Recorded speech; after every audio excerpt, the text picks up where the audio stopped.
Jack Collins stared at the blinking light on his console. The distress signal had been pulsing for 20 minutes now. He rubbed his tired eyes and checked the time, 3:47 in the morning by Earth Standard Time.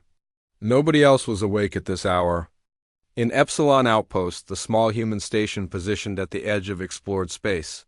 "Computer, analyze signal origin," Jack said, his voice rough from lack of sleep. The computer's calm voice responded. "Signal originates from Sector 12B, approximately 30 kilometers from current position, vessel type unknown." Not matching any registered human craft. Jack sat up straighter. Not a human ship? This far out, that could only mean one thing either. A new human design he wasn't cleared to know about, or something else entirely.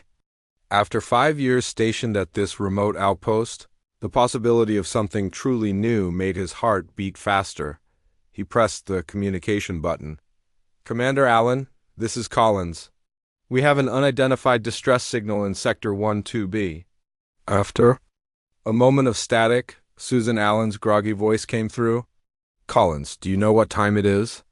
"Yes, Commander, but protocol states all unknown signals must be reported immediately." He heard a sigh. "Is it moving toward us?" "No, ma'am." "Signal is stationary. Very well. Log it, and we'll assemble a team in the morning." Jack looked at the pulsing light again.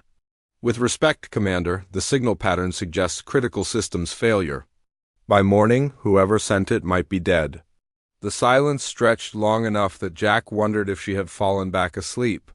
Finally, her voice returned, more alert now. "Collins, this could be first contact. We need to follow proper procedures." "Our nearest backup is 3 days away," Jack reminded her. "I can take the maintenance shuttle and just assess the situation.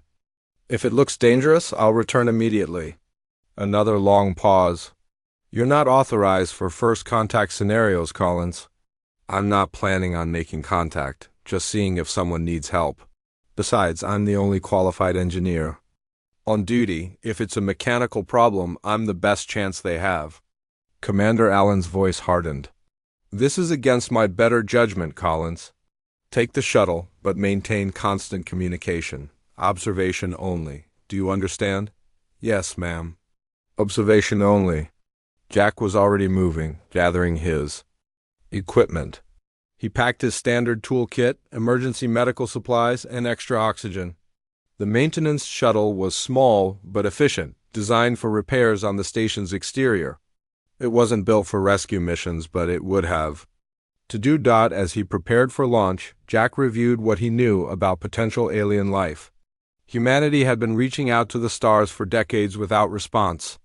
The possibility that he might be the first human to encounter non-human intelligence both thrilled and terrified him.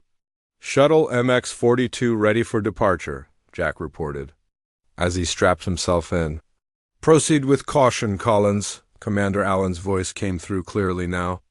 "And remember, observation only, understood." The shuttle slipped out of the station's bay smoothly. Jack guided it toward the coordinates, his hand steady despite his excitement. As he approached Sector 12B, he slowed the shuttle and activated. "The forward sensors. I'm picking up a vessel," he reported. "Definitely not one of ours." Through the viewport, Jack saw it, a ship unlike any human design he'd ever encountered. It was roughly cylindrical, but with smooth, organic curves that seemed to flow rather than connect.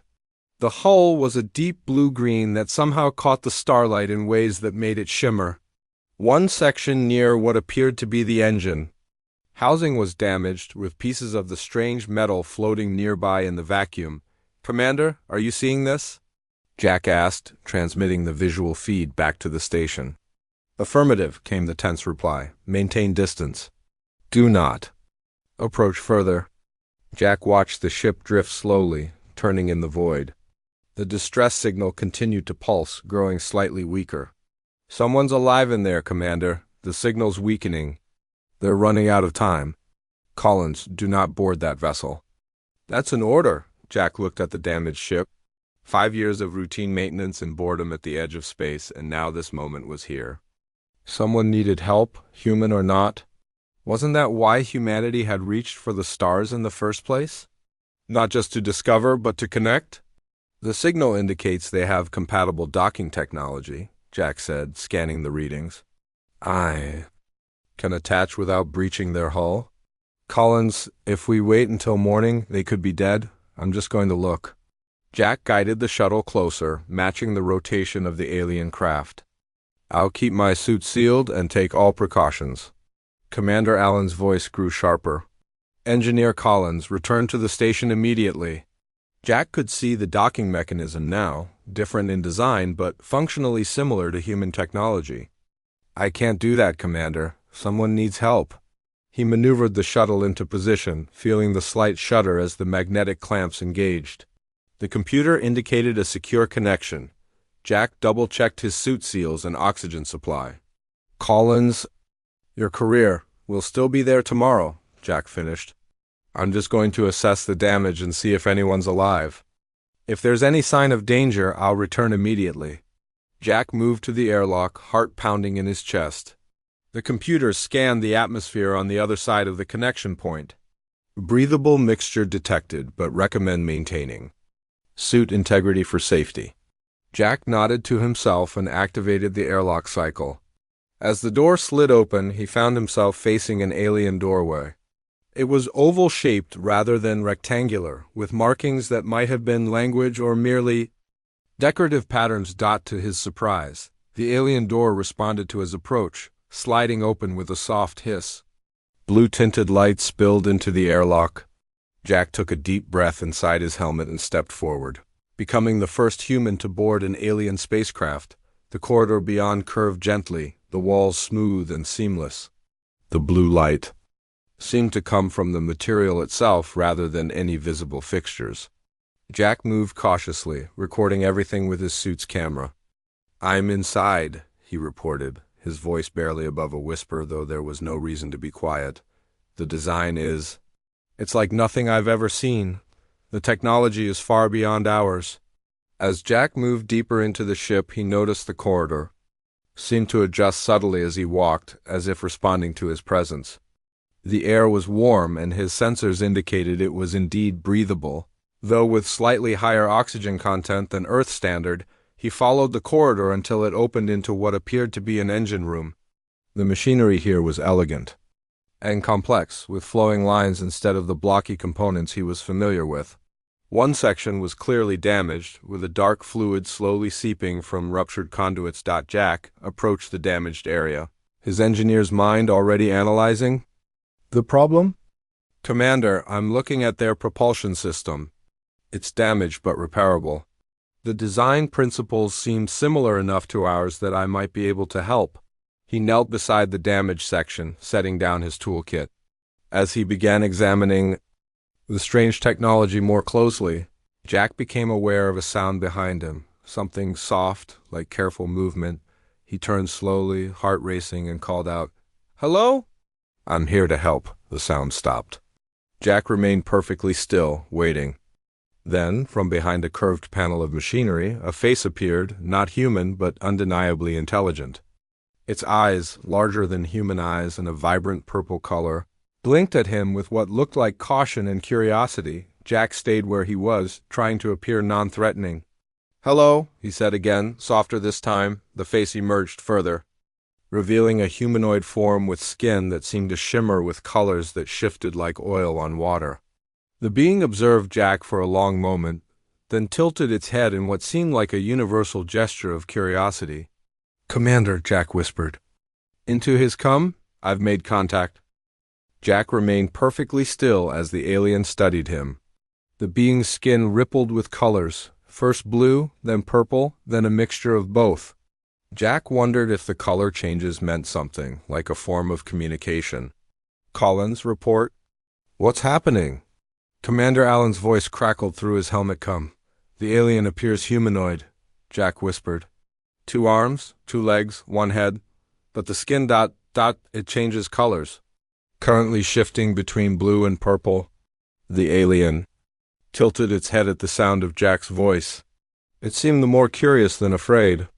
After several moments of observation, it stepped fully into view. Jack could now see that the being was slightly shorter than him, with a slender build.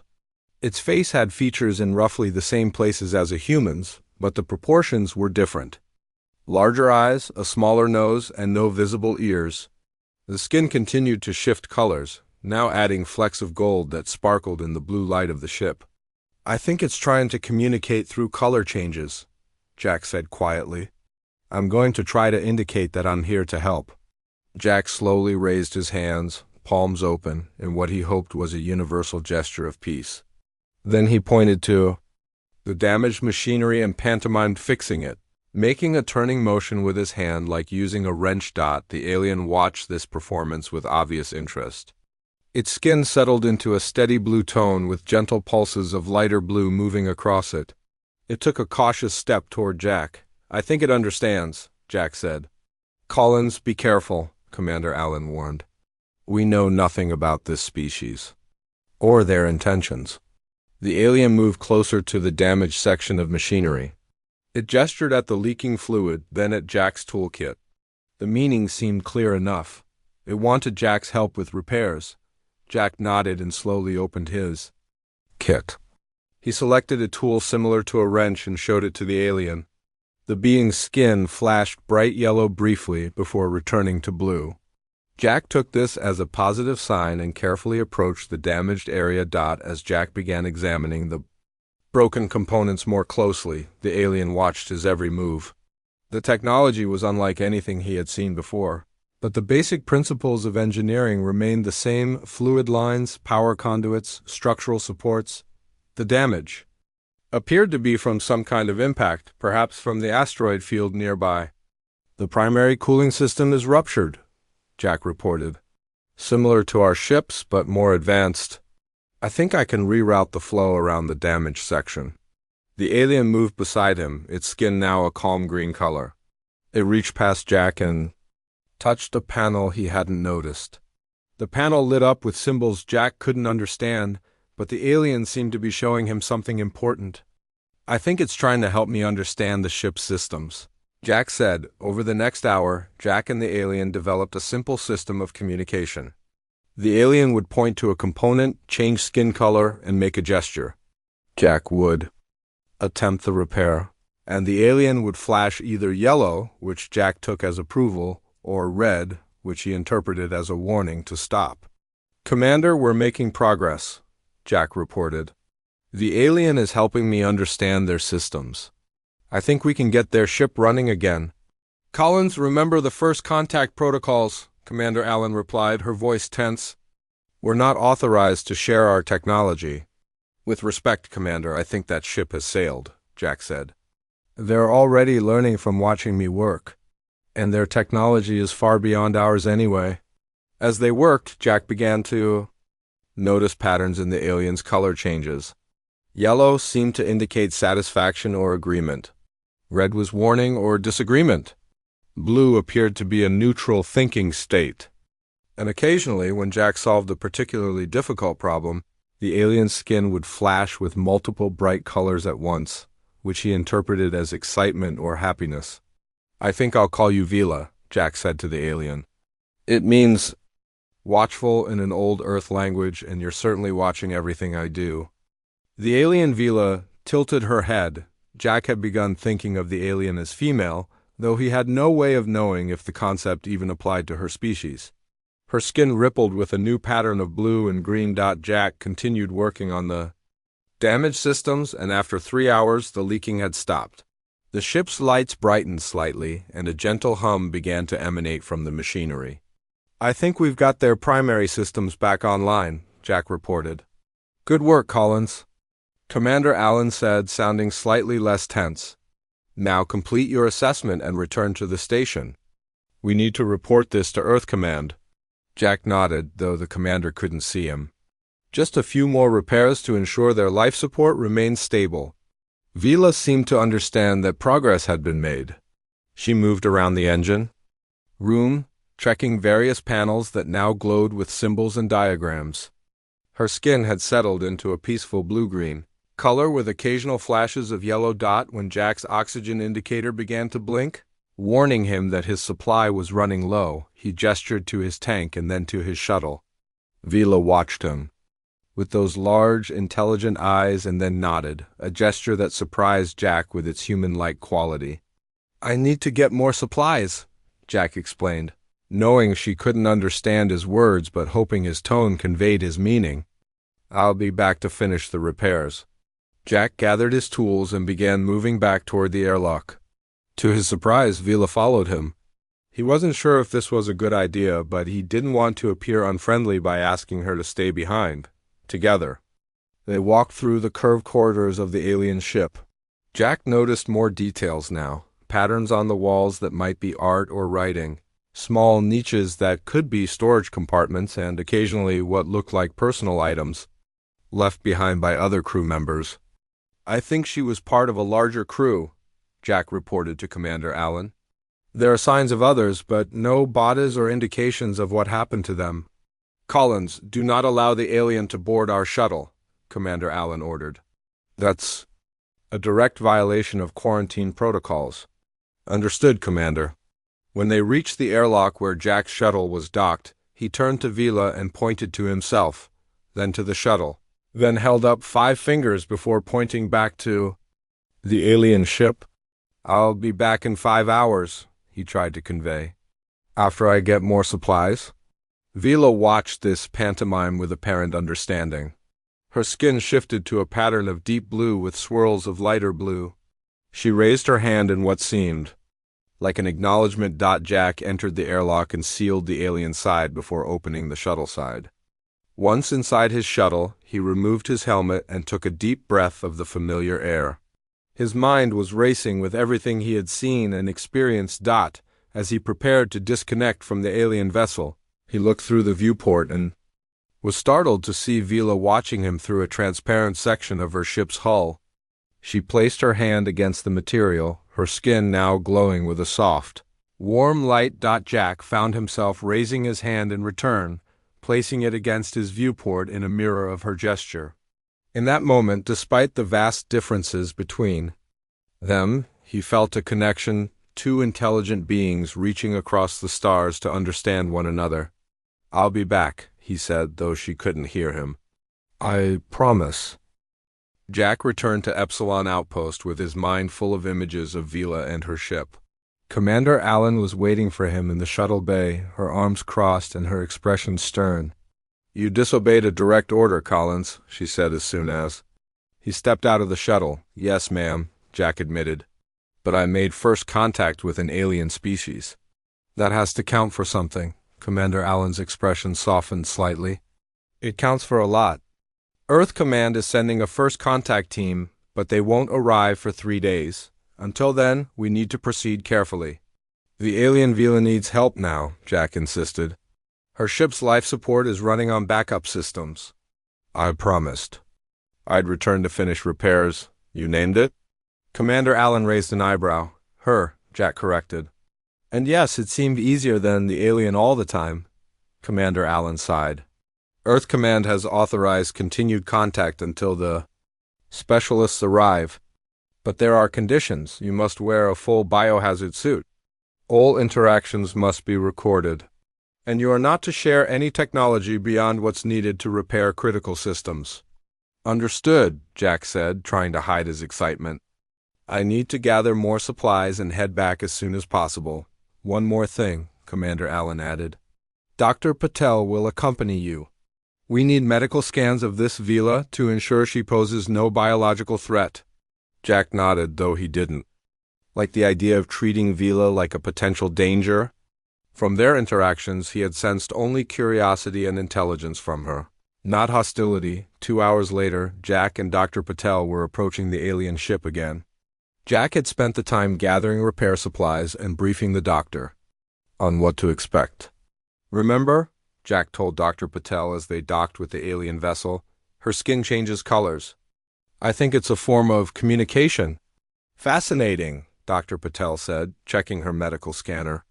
"I'll try to map the color patterns to emotional states if possible." When they entered the alien ship, Vila was waiting near the airlock. Her skin brightened to a yellow-gold color when she saw Jack, which he now understood as a sign of recognition or welcome. "Hello again," Jack said, gesturing to Dr. Patel. "This is a friend." She's here to help too. Vila studied Dr. Patel with obvious curiosity. Her skin shifted to a questioning pattern of blue with purple swirls.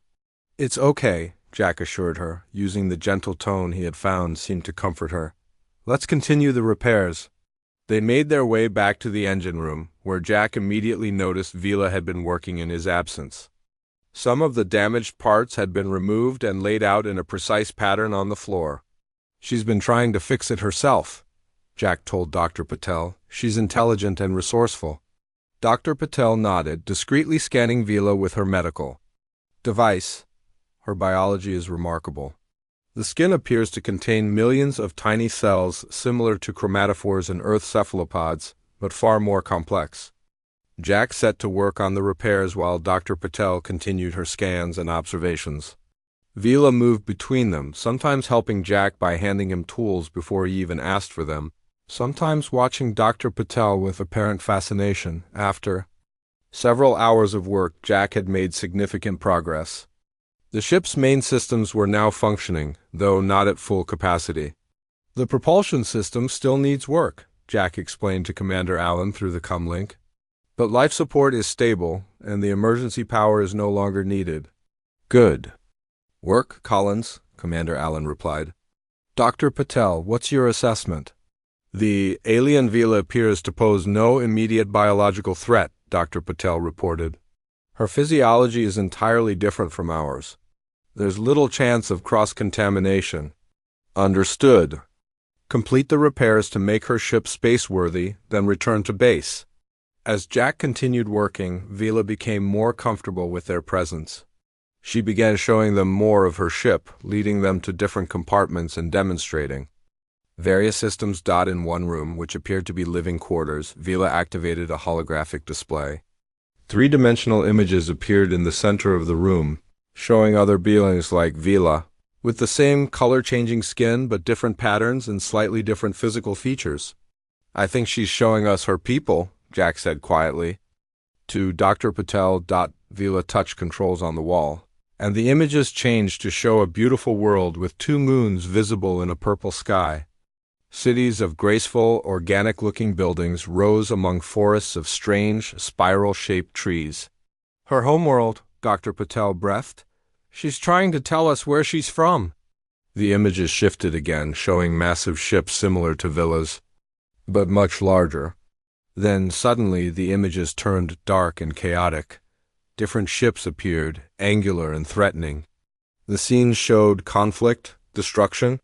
I think our people are at war, Jack said grimly. Or running from something. Vila's skin had darkened to a deep blue with flashes of gray. She touched the controls again, and the images disappeared. She led them back toward the engine room, her movements now more urgent. Jack understood. She needs to get home or to wherever her people have gone. That's why fixing the ship is so important. They returned to work with renewed purpose. As Jack neared completion of the repairs, Vila stood close, watching every movement of his hands. Just one more connection, Jack muttered, reaching deep into the machinery to connect two components. As he did so, his suit caught on a sharp edge, tearing the material on his arm. Dr. Patel gasped. Jack, your suit. Jack pulled his arm out quickly, seeing the tear. It wasn't large, but it breached the integrity of the biohazard protection. It's okay, he said. Vila's not dangerous. You said so yourself. That's not the point, Dr. Patel argued. Protocol requires. I know, Jack sighed. The suit was uncomfortable anyway, making precise repairs difficult. After a moment's hesitation, he removed his helmet. There, now I can see better to finish this. Vila watched this with obvious interest. Her skin rippled with waves of blue and green. She seemed to be studying Jack's exposed face with intense curiosity. As Jack completed the final repairs, the ship hummed to life around them. Lights brightened, and systems began coming online throughout the vessel. There, Jack said with satisfaction. That should do it, all systems operational. Vila's skin flashed with brilliant colors, gold, silver, blue, and purple all swirling together in what Jack now recognized as joy or gratitude. She moved closer to him and then did, Something unexpected. She began to remove the outer layer of what Jack had assumed was clothing. The material separated from her body, revealing more of her color-changing skin underneath. Jack turned away quickly, embarrassed. "Vila, what are you doing?" he asked, though he knew she couldn't understand his words. Dr. Patel watched with scientific interest rather than embarrassment. "Jack, I don't think this is what you think it is. Look." Jack hesitantly turned back. Vila had removed the outer covering from her upper body, revealing not what Jack had feared, but an intricate pattern of swirling colors that seemed to move independently from the rest of her skin. The pattern was beautiful and complex, like a living painting. "I believe this is significant," Dr. Patel said quietly. "She's showing us something important." Jack watched in amazement as the pattern on Vila's exposed skin shifted and changed. Unlike the regular color changes he had observed before, these patterns were more complex and deliberate, like a language written in light and color. "What is she doing?" Jack asked Dr. Patel quietly. "I think this is a form of communication," Dr. Patel replied, her scientific curiosity fully engaged. "The patterns are too organized to be random. She's trying to tell us something important." Vila held her position, the intricate patterns continuing to flow across her skin. She pointed to the patterns and then to Jack, then back to herself. "She wants you to understand," Dr. Patel suggested. "Perhaps this is how her species shares important information." Jack nodded slowly. "I think you're right. But how do I tell her I can't understand?"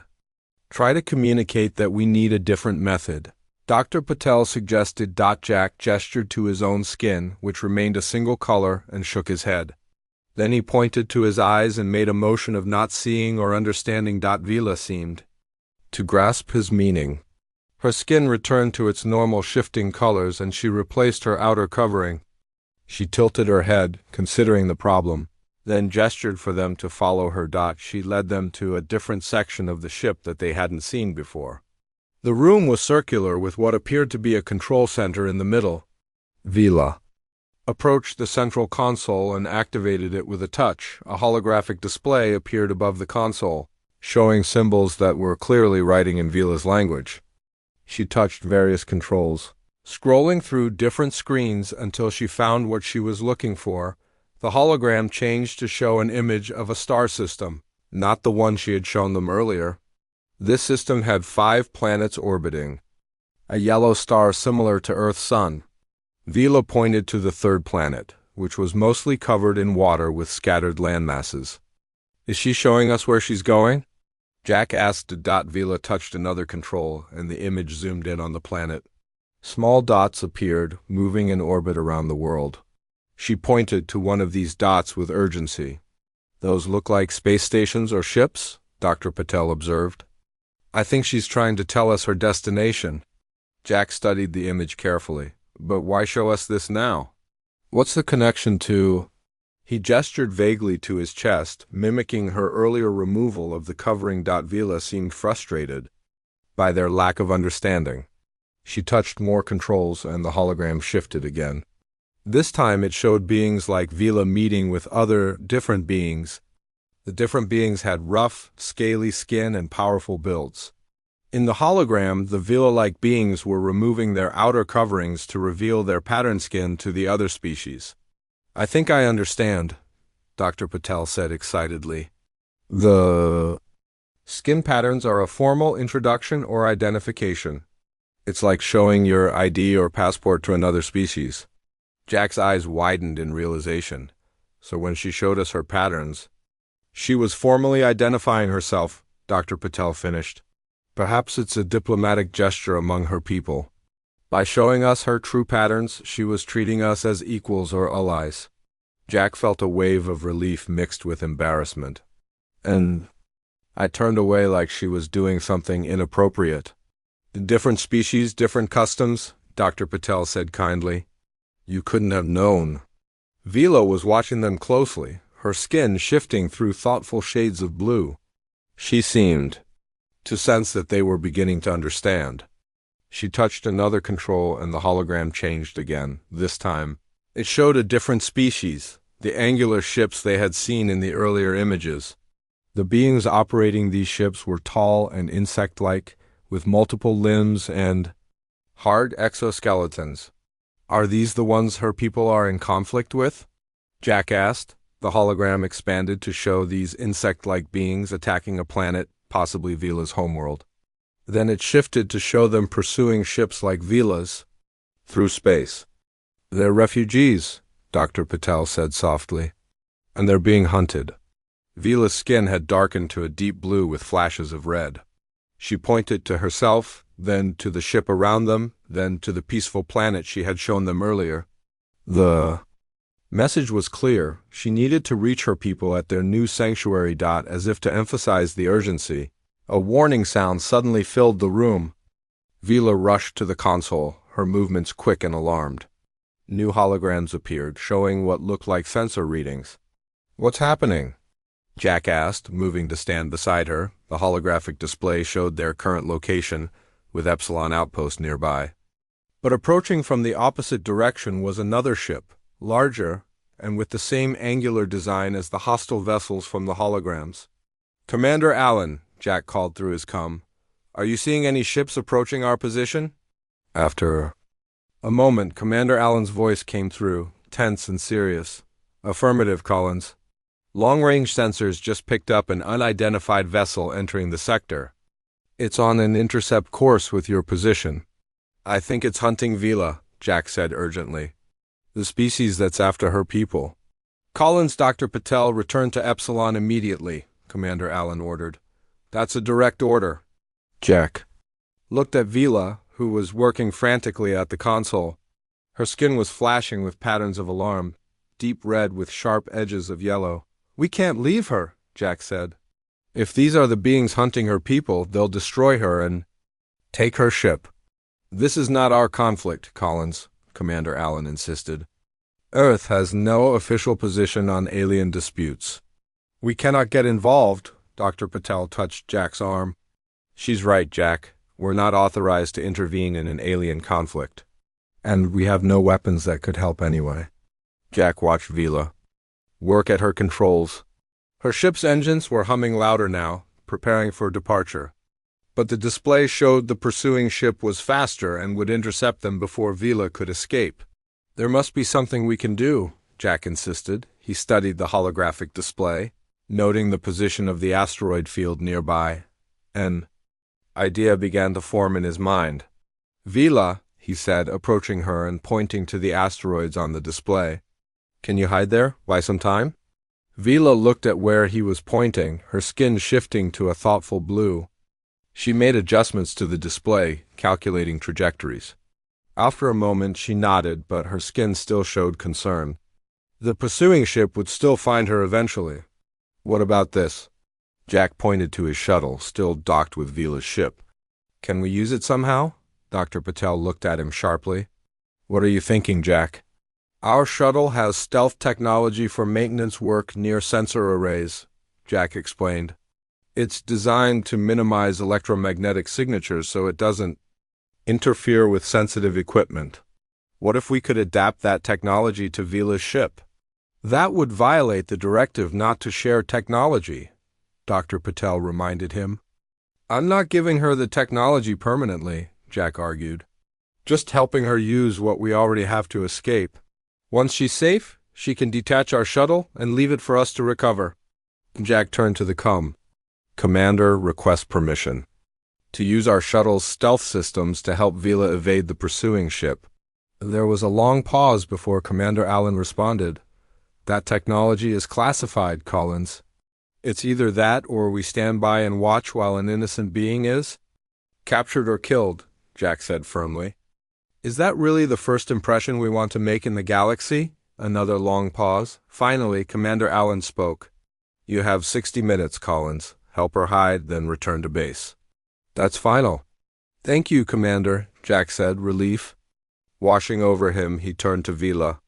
"We're going to help you hide from them. Come with me to the shuttle." Jack worked quickly inside his shuttle, removing panels to access the stealth system components. Vila watched closely, her skin shifting between curious blue and anxious red patterns.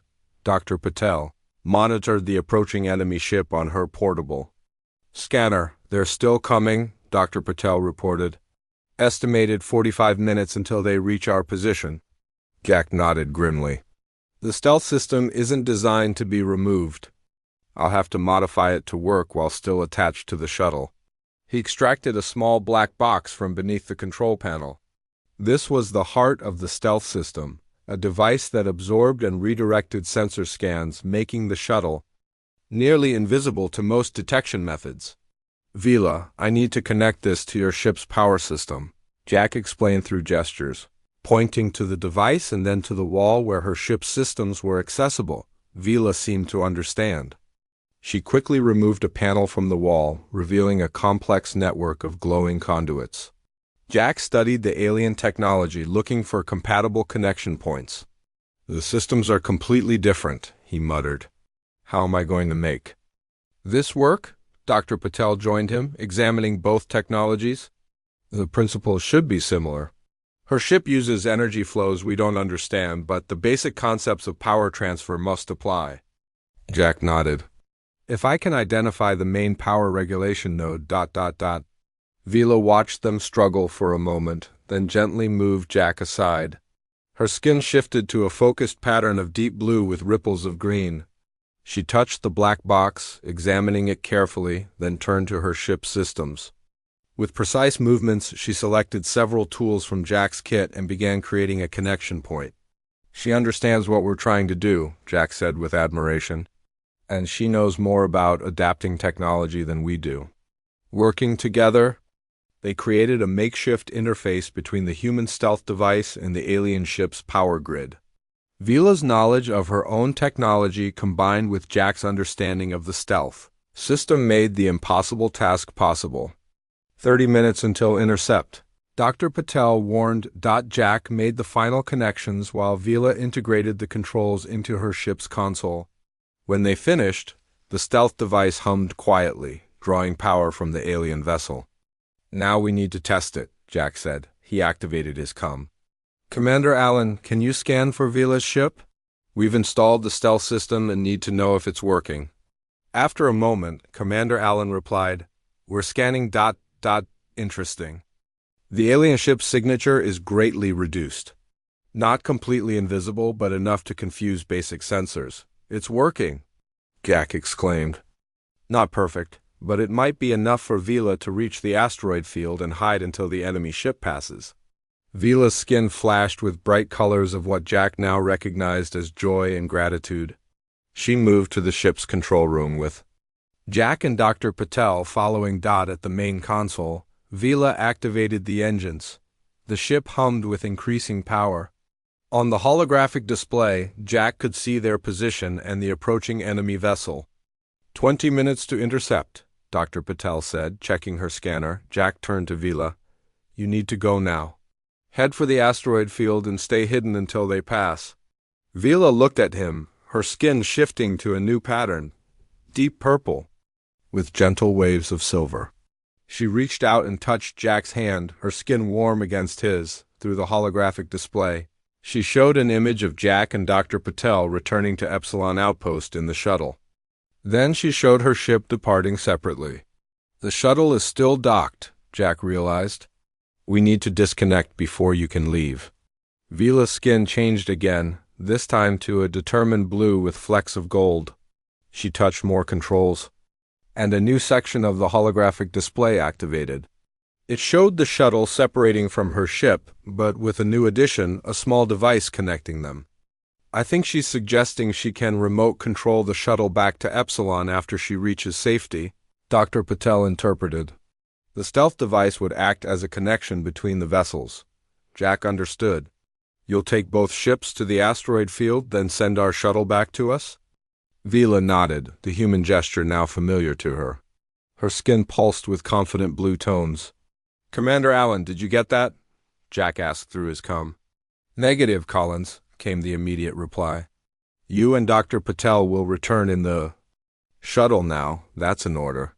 Jack looked at Vila, then at the display showing the rapidly approaching enemy ship. If they took time to disconnect the shuttle and return to Epsilon now, Vila would never reach the asteroid field in time. With respect, Commander, there isn't time, Jack said firmly. If we disconnect now, Vila will be captured. We're going with her to the asteroid field, then returning in the shuttle?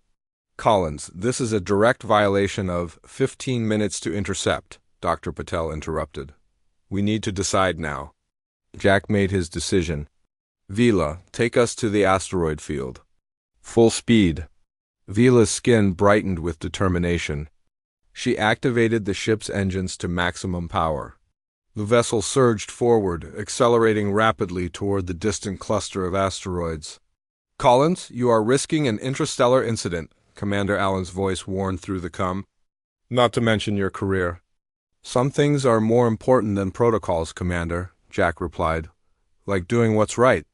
The ship raced through space, the stealth system masking most of their signature. On the display, they could see the enemy vessel adjusting course, having detected their movement but struggling to get a precise lock on their position. 10 minutes to the asteroid field, Dr. Patel reported. The enemy ship is still following but appears confused by the stealth system. Vila guided her ship, with impressive skill, pushing the engines beyond what Jack had thought possible after his repairs. The asteroid field grew larger on the view screen, a chaotic jumble of rocks ranging from car-sized to larger than Epsilon outpost. How will she navigate through that? Dr. Patel whispered as if in answer. Vila's skin shifted to a pattern of intense concentration, solid blue with streaks of white. Her hands moved across the controls with incredible precision, plotting a course through the dangerous field. 5 minutes to asteroids, Dr. Patel said. Enemy ships still in pursuit but falling behind slightly. They reached the edge of the asteroid field. Vila slowed the ship just enough to safely maneuver between the massive rocks. The vessel dipped and weaved through narrow gaps, following a path that seemed impossible to navigate. She's amazing, Jack said, watching Vila guide the ship with what could only be described as artistry after several tense minutes. Vila brought the ship to rest in a natural cavity within a massive asteroid. She powered down most systems, leaving only life support and minimal power to the stealth device on the display. They watched the enemy ship approach the asteroid field. It slowed, scanning for them, but the combination of the stealth system and the natural interference from the asteroids confused its sensors. They waited in tense silence as the enemy vessel circled the perimeter of the field. After what seemed like an eternity, it changed course and continued past, apparently deciding to search elsewhere. They're leaving, Dr. Patel said with relief. Your plan worked, Jack. Vila's skin rippled with colors of joy and relief. She turned to Jack and Dr. Patel, then did something unexpected. She removed her outer covering again, revealing the full pattern of her identity skin.